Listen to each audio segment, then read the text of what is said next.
Bismillahirrahmanirrahim. Alhamdulillahi Rabbil Alamin. Wassalatu wassalam ala ashrafil anbiya'i wal mursalin. Sayyidina Muhammadin ibn Abdillahi sallallahu alayhi wa ala alihi wa sahbihi ajma'in wa ba'd. Au nom d'Allah le clément, le miséricordieux, toute la louange appartient à Allah Ta'ala, le Seigneur et Maître de l'univers, et le salut et la paix d'Allah Ta'ala sont en abondance sur notre guide, le prophète Muhammad sallallahu alayhi wa sallam, fils d'Abdullah, ainsi que sur sa famille, ses compagnons, tous ensemble. Chers frères et sœurs, nous allons nous entretenir ici sur le déroulement du séjour en terre sainte d'Arabie Saoudite et le déroulement du Hajj. Mais tout commence par l'embarquement.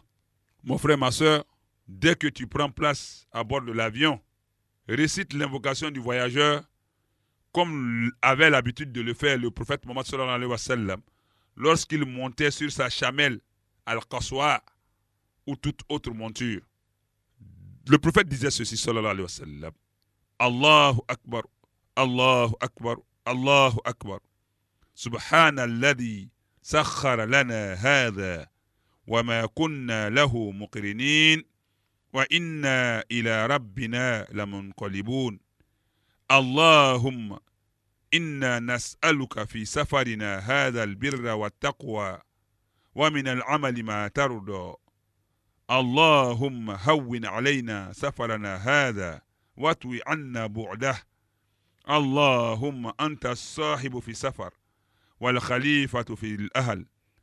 Allahumma inni a'udhu bika min wa'sa'i as-safar wa kabbati al-manzar wa su'il munqalabi fi al-mal wal ahl. Il disait: Allah est le plus grand. Allah est le plus grand. Allah est le plus grand. Gloire à celui qui nous a soumis ceci, alors que nous n'étions nullement capables de le soumettre, et sûrement c'est vers notre Seigneur que nous retournerons. Seigneur, nous te demandons dans notre voyage ici la dévotion et la crainte, et par notre œuvre ta satisfaction. Seigneur, allège-nous notre voyage et soulage-nous de sa longueur. Seigneur, c'est toi le compagnon du voyage et le maître de notre famille à notre absence. Seigneur, je demande ta protection contre les péripéties du voyage, les atrocités de la vue et du mauvais retour dans les biens et la famille. Dès lors que tu as prononcé cela, une fois installé dans l'avion, le voyage commence. Et après le débarquement à Jeddah ou à Médine, mon frère, en arrivant directement à Médine par avion ou en transitant par Jeddah, rappelle-toi toujours l'objectif de ton voyage. L'objectif, c'est Allah. Ne le perds pas de vue. Sache qu'en passant par Jeddah, selon que ton séjour commence par la Mecque, qui est distante de Jeddah de 75 km, ou que cela commence par Médine, qui est distante de Jeddah de 400 km, tu auras à faire l'un ou l'autre trajet par car, assez confortable d'ailleurs. Ne t'ennuie pas, d'autant plus que ce sera aussi une opportunité pour toi de voir certains signes d'Allah durant ce périple. Mais une fois à l'aéroport de Jeddah ou de Médine, observe la discipline, respecte les consignes des encadreurs, reste toujours attaché à ton groupe de voyage, garde ton calme, sois serein et surtout ne t'énerve pas. Présente-toi patiemment aux différentes formalités aéroportuaires. N'hésite pas à te renseigner auprès des responsables et encadreurs. Récupère ton bagage dans le hall après les formalités d'usage et sous la directive des encadreurs, embarque dans le car qu'on t'indique sans réticence aucune. À Médine, généralement, on embarque directement dans les cars à la sortie de l'aéroport. Mais à Jeddah, il y a d'abord un regroupement sur le site réservé à chaque pays avant l'embarquement en car. Et il est très important que tu saches, mon frère et ma soeur, qu'au moment de l'embarquement en car, ton passeport te sera retiré jusqu'à ton retour dans l'enceinte de l'aéroport pour le départ pour ton pays. Donc ne le réclame pas et ne t'en inquiète point. Veille seulement bien sur tes autres documents. Dès ton arrivée à l'aéroport, mon frère, ma soeur, évite de boire l'eau de robinet, excepté celle des fontaines spécialement installées à cet effet. L'eau de robinet dans les toilettes ou autres lieux, évite de les boire, évite de les consommer. À part des fontaines qui sont installées pour la boisson, pour le rafraîchissement. Et pour cela, renseigne-toi auprès des encadreurs ou autres personnes de la place. Ne te hasarde pas devant n'importe quel robinet pour boire de l'eau. Parce que toutes les eaux de robinet ne sont pas forcément buvables, ne sont pas forcément potables. Outre l'eau de Zamzam, mon frère, ma soeur, ne consomme que l'eau embouteillée ou conditionnée durant tout ton séjour. Et lorsque le séjour commence par Médine, mon frère, ma soeur, sache que le séjour de Médine n'est ni une étape du Hajj, ni une obligation dont l'inobservance porterait un préjudice à ton pèlerinage. Non. C'est néanmoins une sunna très recommandée qui peut d'ailleurs se faire à tout moment, avant ou après le Hajj. Le seul but de ce séjour est l'obtention du mérite de la prière dans la mosquée prophétique honorée. Cependant, tu pourras visiter d'autres sites historiques à Médine. Rappelle-toi que Médine est sacrée et que le prophète Mohammed sallallahu alayhi wa sallam a annoncé la malédiction d'Allah, des anges et des hommes, tous ensemble, sur toute personne qui y sème la corruption et le trouble. Respecte cette ville honorée. Outre la prière dans la mosquée du prophète Mohammed sallallahu alayhi wa sallam à Médine, tu auras sûrement l'occasion de visiter des lieux historiques pour que tu sois parmi les témoins vivants de l'effort que notre prophète Mohammed sallallahu alayhi wa sallam et ses compagnons ont fourni pour le triomphe de l'islam. Et outre tout cela, consacre-toi constamment à la prière, au zikr, à la lecture du Saint-Coran, etc., etc. Mets à volonté ton temps à profit, mon frère, ma soeur. À Médine. À Médine, parmi les lieux historiques que tu auras à visiter, il y a la mosquée du prophète Mohammed sallallahu alayhi wa sallam. Il faut régulièrement fréquenter la mosquée autant que tu peux, car tu n'as pas d'autres activités là-bas ou occupations que l'adoration et la méditation. Aussi, il y a la Raouda, qui est une enceinte du paradis sur terre au sein de cette mosquée-là, qu'il faut chercher à atteindre. Mais si l'atteindre va nous amener à faire de la bousculade, à faire du tort aux autres, il nous est préférable de ne pas l'atteindre à ce prix-là que de chercher à l'atteindre et avoir des péchés. Il y a la visite du tombeau du prophète Mohammed sallallahu alayhi wa sallam qui sera faite avec ses deux compagnons, Abu Bakr et Omar radhiyallahu ta'ala anhuma, qui sont à ses côtés. Et lorsque nous arrivons à la tombe du prophète sallam, il n'est pas conseillé de forcément vouloir s'arrêter. Parce que s'il y a de la foule, il faut que ça soit fluide. Il faut obéir aux injonctions de la police, des autorités, des forces de l'ordre, qui par moments empêchent qu'on s'arrête. Mais ce n'est pas une méchanceté, c'est pour faciliter nous-mêmes notre déplacement, permettre à d'autres de pouvoir passer, de pouvoir aussi faire des bénédictions au prophète Mohammed sallallahu alayhi wa sallam. Donc il ne faut pas voir en cela une frustration au point de nous opposer. Il faut obtempérer, il faut être souple. Et lorsque nous arrivons, il ne faut pas forcément vouloir s'arrêter comme je l'ai dit, mais ce qu'on peut prononcer en face du tombeau du prophète Mohammed sallallahu alayhi wa sallam, on peut dire Assalamu alayka ayyuhan nabi wa rahmatullah wa barakatuh, qui veut dire que la paix soit sur toi, ô prophète, ainsi que la miséricorde d'Allah et sa grâce. Tu peux également ajouter une autre parole convenable telle que Assalamu alayka ya khalil Allah wa amina ala wahyihi wa khiratihi min khalqihi. Ashhadu annaka qad ballagta ar-risala wa addayta al-amana wa nasahta al-umma wa jahadta fi Allahi haqqa jihadihi fajazaka Allahu anni wa anil muslimina khayra al-jaza. Que la paix soit sur toi, ô l'ami d'Allah, le dépositaire de sa révélation, le meilleur de sa création. Je témoigne que tu as bel et bien transmis le message. restituer le dépôt, conseiller sincèrement la communauté et combattu en toute sincérité et loyauté pour Allah à la mesure de tes capacités. Alors, il y a plusieurs autres prières qu'on pourrait ajouter, telles que Allahumma atihi al-wasilata wal-fadila wab'athuhu al-maqama al-mahmud alladhi wa'ata. Allahumma jzihi an ummatihi afdal al-jaza. Seigneur, accorde-lui le moyen de son intercession, le privilège, et ressuscite-le à la place honorée que tu lui as promise. Seigneur, récompense-le de la part de sa communauté de la meilleure récompense. Oui. Et après avoir dit cela, tu te décales légèrement sur la droite pour te trouver en face de la tombe d'Abou Bakr Siddiq. Mais il faut se rappeler que de l'extérieur, il est difficile d'apercevoir les tombes. Mais au moins, lorsqu'on est devant la grille, cela est suffisant. L'intention complète le reste. Pour Abou Bakr Siddiq,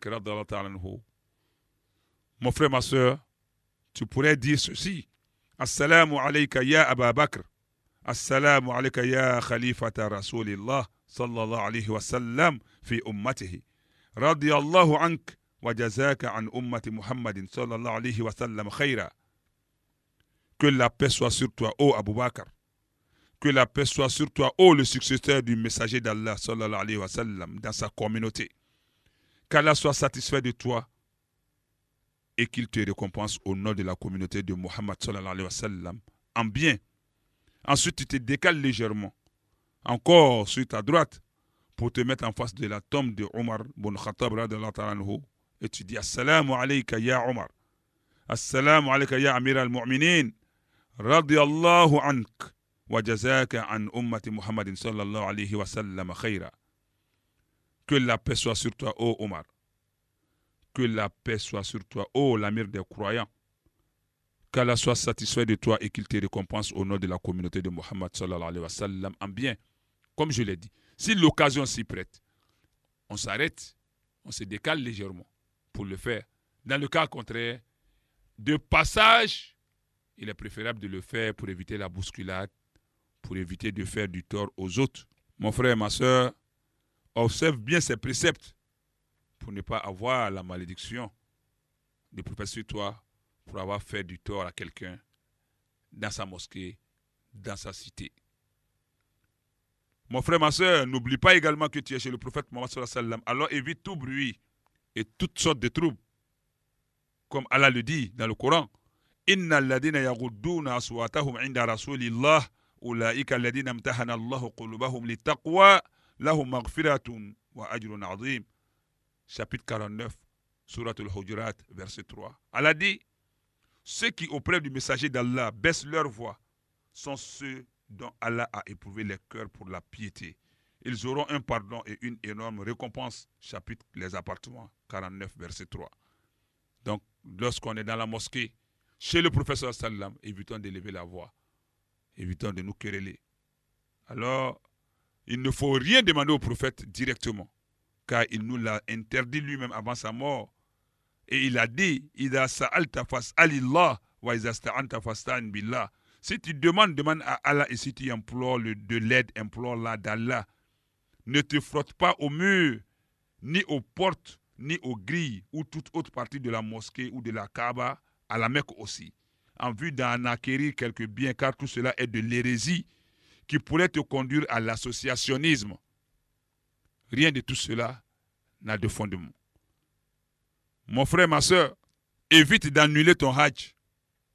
Évite d'attirer la colère d'Allah sur toi. En ramassant les pierres, le sable ou de la terre de Médine, les pierres, le sable ou de la terre du cimetière Al-Baqi, les pierres, le sable ou de la terre de tous les lieux visités aussi bien à Médine qu'à la Mecque en vue d'un quelconque usage mystique, ésotérique ou autre but. Un acte d'associationnisme très périlleux pour ton hajj est également le fait d'inscrire le nom de quelqu'un sur les rochers du mont de la miséricorde à Arafat, ou d'apporter avec toi des noms de personnes inscrits sur du papier destiné à être jetés à la Kaaba, et de croire que tout cela permettrait à ces derniers d'être invités ou appelés au Hajj suivant ou plus tard. Alors évitons cela. La Kaaba n'appelle personne. Les bouts de papier n'appellent personne. Les rochers de Arafat n'appellent personne. C'est Allah seul qui invite. Évitons d'aller ternir notre foi. Alors qu'on a dit La Sharika Lak, on a récité la talbiya Labbaik Allahumma, on a répondu à l'appel d'Allah avec l'unicité. Et alors nous partons faire l'associationnisme. La Kaaba mérite d'être nettoyée. Alors on ne va pas y jeter des papiers portant le nom de qui que ce soit. N'entache pas ton Hajj, mon frère, ma soeur. Il faut éviter d'aller déféquer entre les rochers du mont de la miséricorde à Arafat et de croire que cela pourrait nous procurer de la richesse, de la fortune ou autre bonheur. Oui, Arafat, c'est un lieu saint.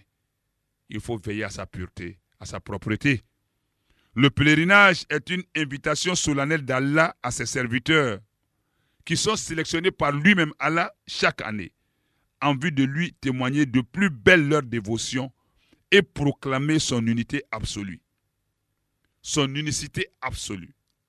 Il ne faut donc nullement entacher cet acte-là de tout ce qui s'assimilerait à de l'associationnisme ou à de l'idolâtrie.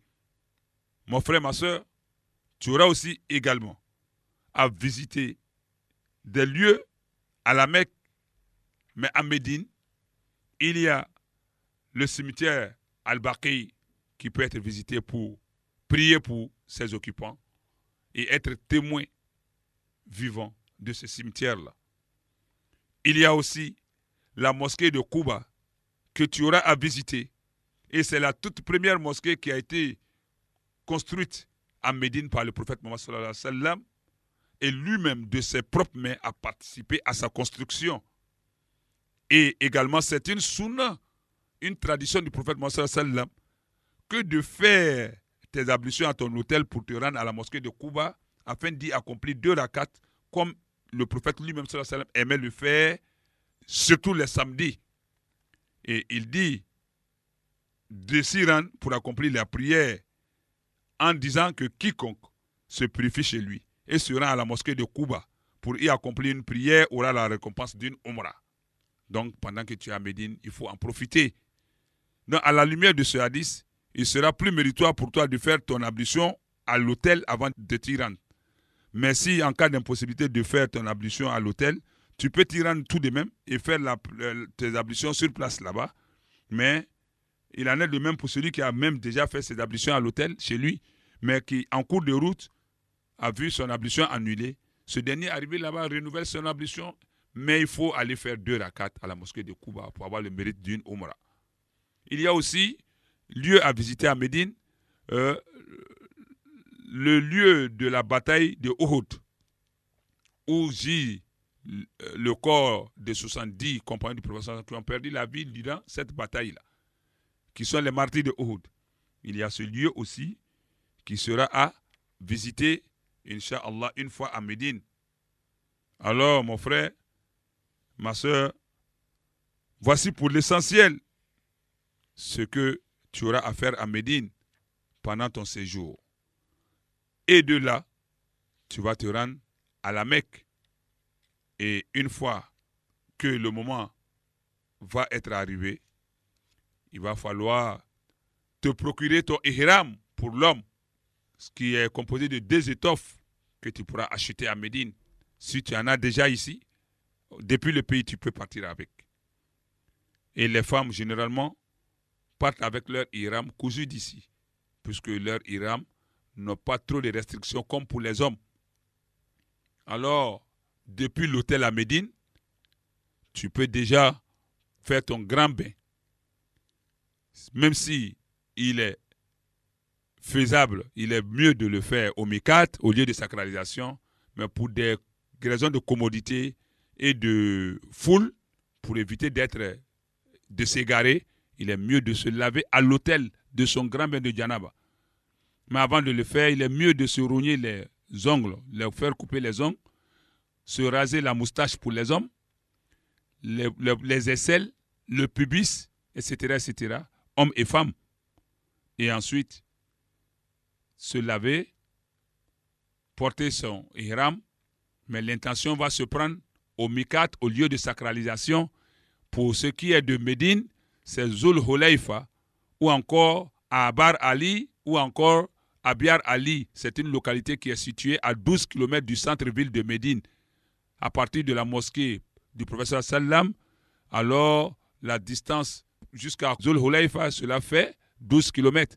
C'est là que l'intention véritable va être prise pour le type de Hajj qu'on souhaite accomplir.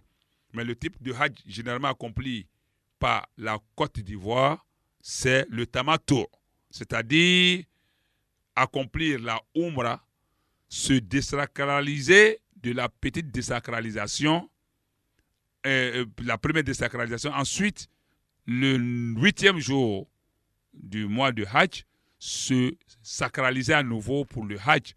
Ça, c'est le système de Hajj qui est généralement accompli par l'Afrique de l'Ouest et plus particulièrement par la Côte d'Ivoire. Le Hajj, le Tamattu, puisqu'il y a 3 types de Hajj. Alors, mon frère, ma soeur, tu t'es lavé à la maison, tu as porté ta tenue de ihram, tu n'es pas encore sacralisé. Pour ceux qui sont surtout nos mères qui vont porter leur tenue au Mikat, ou bien quelqu'un d'autre qui veut porter sa tenue dans le Mikat, ne doit pas mettre son ihram dans sa valise qui va être portée sur le car. Il faut toujours avoir son ihram avec soi dans le sac à main ou bien dans un sachet que nous allons porter sur nous dans le car. Puisque si nous mettons cela dans une valise et qui monte au-dessus du car, que nous arrivons au Mikat, tu ne pourras pas avoir accès à ce ihram-là. Alors tu seras obligé d'en acheter un autre. Alors faisons attention, ayons toujours sur nous notre ihram dans un sachet ou un sac ou une sacoche que nous allons pouvoir transporter en cabine dans le car ou dans toute autre voiture que nous allons emprunter. Mais il ne faut pas mettre notre tenue de sacralisation, nos objets usuels là, dans les grandes valises pour les mettre sur le car. Et une fois arrivé à Zul Hulayfa, l'intention se fera là-bas sous la conduite des encadreurs religieux. Alors, mon frère, ma soeur, voici de façon brève la première partie de ce que tu auras durant le séjour et durant le Hajj. Alors, pour le séjour qui commence par Médine, voilà les activités, comment elles vont se dérouler. Inch'Allah, pour ce qui est du reste, nous allons y venir très prochainement. Sur ce, qu'Allah nous donne un bon séjour en Terre Sainte, qu'il nous donne tous les mérites, tous les avantages liés au séjour à Médine, et qu'il pardonne nos péchés, qu'il agrée nos œuvres, et qu'il fasse que nous ayons un Hajj mabrour, un Hajj agréé, aimé d'Allah, un Hajj qui va nous permettre d'avoir accès au paradis, et qu'il nous donne un bon retour en famille, et qu'il donne la paix à notre pays, et qu'il éclaire nos dirigeants. C'était votre frère l'imam Amidou Berté. Assalamu alaikum wa rahmatullahi ta'ala wa barakatuh.